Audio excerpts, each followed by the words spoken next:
How did it happen? Investigators are still trying to figure out why a Delta Airlines flight crashed, flipped upside down, and caught fire after landing Monday at Toronto's Pearson International Airport. Everything, drop it. Come on. Go take the video. Put that phone away. Remarkably, all 80 people on board made it out alive. There were at least 18 people injured. Listen to this exchange between air traffic control and a medevac pilot just moments after impact. Where's the crash? It's on runway 23, right at threshold, right at this intersection there, 23 and 15 left. On Lifeflight 1 medevac, just so you are, there's people outside walking around the aircraft there. Yeah, we've got it. The aircraft is upside down and burning. When the plane came to rest, buckled passengers found themselves hanging upside down. At least one wing of the aircraft torn off, the plane on fire. It was mass chaos. I was upside down. The lady next to me was upside down. We kind of let ourselves go and fell to hit the ceiling, which is surreal feeling. And then everybody was just like, get out, get out, get out. We didn't really know anything was the matter, or at least I didn't, until like the second we hit the ground. There was no like real indication of anything. And then, yeah, we hit the ground and we were sideways and then we were upside down, hanging like bats. Absolutely incredible. Let's bring in CNN transportation analyst Mary Schiavo. Mary, based on the footage and what we know so far, have you been able to draw any initial conclusions about what could have happened here? Well, yes, the footage and then also the air traffic control communications and the weather alerts, METARs, meteorological warnings that are specific to the airport. And so the plane was coming in. They did have warnings that the winds were 23 to 37 knots, which is pretty tough on a Canadair regional jet 900. Then they had crosswind warnings of maybe 30 to 40 knots, which depending upon the conditions at the airport can exceed actually the recommended performance for the Canadair regional jet. They were coming down, there was some variation according to publicly available radar and the ground speed and the sink rate. So that means they were getting gusts of wind as they were coming down, and they smacked down pretty hard according to the eyewitness or the ear witness reports and those people on the plane right at the end of the threshold of the runway. And at that point, what looks like might have happened from very grainy videotape from other cameras is the landing gear, the rear gear, might have snapped off at that point, along with the right wing, which with the left wing still on the plane, lifts the plane, causing a plane to roll and cartwheel. That's my best guess. It's only a guess at this point, and the investigators will have it real soon because they have the pilots to talk to, and of course the flight data recorders. Yeah, a true miracle that there are so many people that they can interview about what happened because everyone survived this crash landing. CNN safety analyst David Susi drew some similar observations about what may have caused the crash, including some of those questions about the landing gear. I'd like to play that and get your response. There are a lot of clues that you can see right away. The things I'd be looking at right away are, was it a hard landing? We look at the fact that the landing gear aren't on the aircraft. So are they there, or did they get torn off in the accident, or perhaps they weren't even down at the time? So there's a lot of questions, but I think a quick visual of the aircraft on site would give them a lot of clues as to where this goes.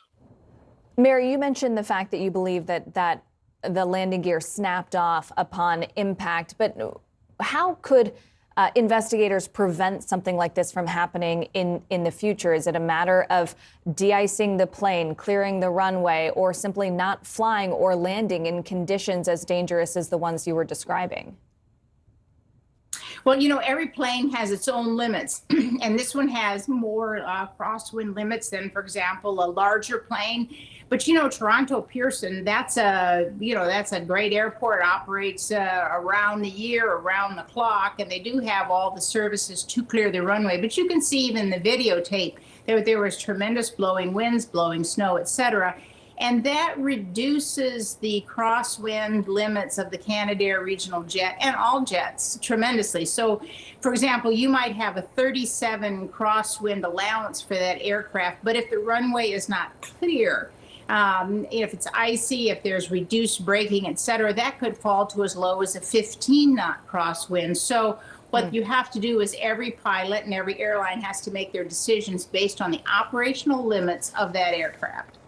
Mary, there are going to be questions, perhaps reasonably, about just the frequency of some of these crashes that we've seen with obviously different outcomes. But in just the last 30 days, you had the midair collision above the Potomac River in Washington, D.C. with 67 victims.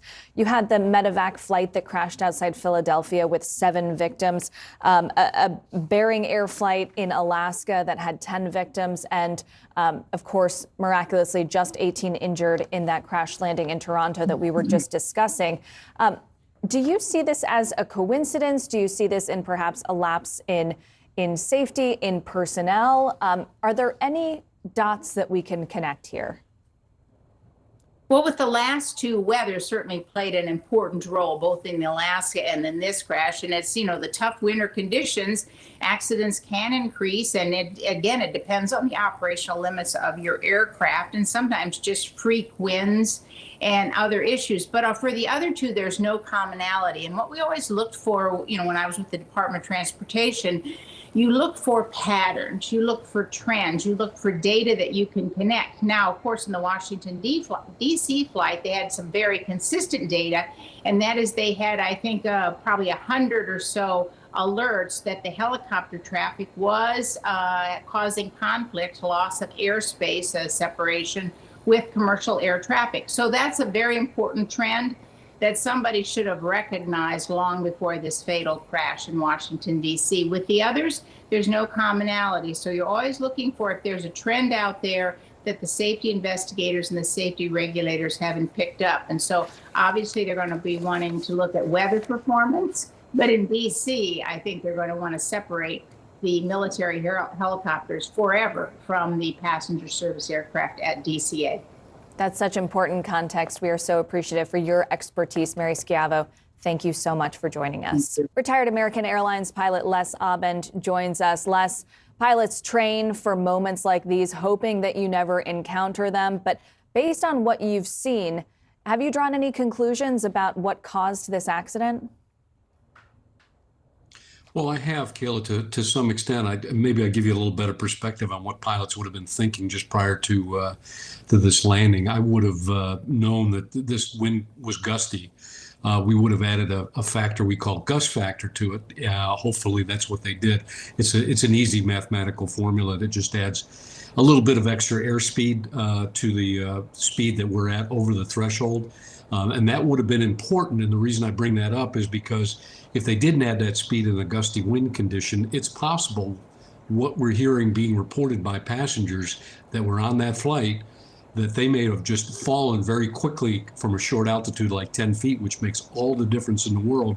That aircraft may have sheared off one of the landing gear in a bad situation. So the other thing that I would have been thinking of before I started this landing was what we call the runway condition assessment matrix. What were various sections of the runway like? With blowing snow, even though it would give you a report of each section of the runway based on a number, like from 1 to 6, with blowing snow, it may have changed rapidly. So the airplane that landed ahead of this aircraft may have had a different condition than this particular Delta regional jet that landed.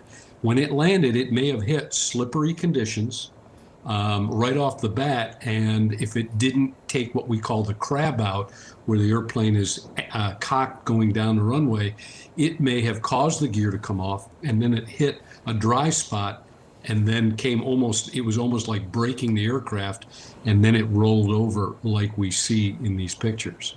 Let's talk a little bit about how a plane like this is constructed, because we've now heard some of these passengers describe them being suspended, hanging like bats, with the seats remaining intact on the floor. How are these planes built to withstand something like this, and how remarkable is it that it held up? Well, it is remarkable, and the fact that these seats stayed where they are is part of the expert design of this particular aircraft, as with other manufacturers as well. It's designed to stay in position in an emergency evacuation or a crash situation, so passengers don't go screaming forward in a sudden stop situation. What's amazing to me, one of the things that wasn't pointed out perhaps, was these flight attendants had the presence of mind not only to get the passengers out, because you can see it in that video, but they may have, more than likely, they disabled the slides, because when those emergency doors are open, those slides automatically deploy, and that would have impeded the exit of these passengers with an airplane upside down. So that's a very important factor, I think, that these investigators may be looking into. We're going to be learning a lot more about this situation, what happened, and how those 80 people were able to survive. But we appreciate your expertise this morning, Les Abend. Thank you for joining us.